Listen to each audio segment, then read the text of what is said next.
Many love him, many others despise him. Still, polls show leftist candidate Andres Manuel Lopez Obrador has enough support to be considered a serious contender for Mexico's presidency. Estamos bien y de buenas. We are in good humor. Our support is growing every passing day, and the candidate of the PRI is falling. We are going to win the presidency of the Republic. In a country where 52 million people live in poverty, AMLO, as he is known by his initials, is promising to end corruption and establish social equality. But unlike other Latin American countries, including Brazil, Argentina, Ecuador, and Venezuela, Mexico's left has struggled to recapture the power base. The last time Mexicans had a leftist in the presidency was nearly 80 years ago, when General Lázaro Cárdenas held the seat of power.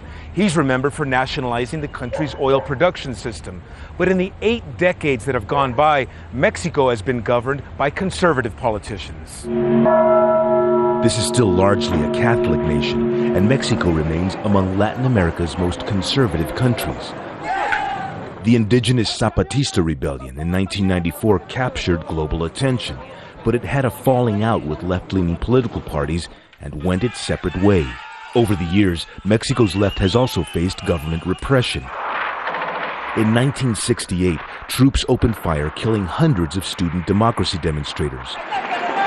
During President Felipe Calderón's presidency, union leaders and rural activists have been jailed or murdered.